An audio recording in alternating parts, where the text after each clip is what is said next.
Bang, Ya, ya. abang tengah buat apa ni? Abang nak buat menu baru ke? Kamu ni macam tahu-tahu je. Tahu je kita nak masuk menu baru. Okey, inilah menu baru kita. Kita nak masuk sup kaki ayam.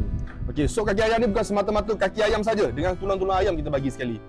Memang padu. InsyaAllah, jom kita tunjuk macam mana kita buat. Alright. Bismillahirrahmanirrahim. Ahli-ahli tu tak nak lah. Okey, kaki ayam ada dalam 4 ketul lah. Lepas tu kita tambah rangka sikit. So rangka ayam dalam 2 ketul macam tu lah. Ada tambah tengkuk-tengkuk sikit ke kan.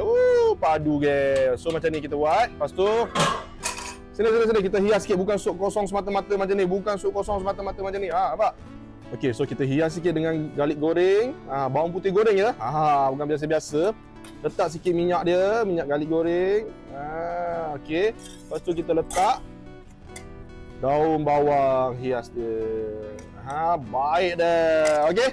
So, sup kaki ayam menu baru yang insya-Allah korang makan dengan claypot chicken rice kita memang padu sebab korang takkan rasa apa makan nasi kering macam nasi dengan kicap je kan.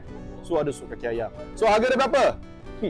Harga dia korang mesti terkejut guys. Terkejut punya dengan harga dengan kuantiti yang macam ni kita jual RM3 sahaja. Okey. So RM3 sahaja korang boleh order dalam QR, korang boleh scan and korang boleh order terus dalam sistem. Alright. So nampaknya video ni korang boleh datang kedai korang boleh cuba. Alright, itu dia.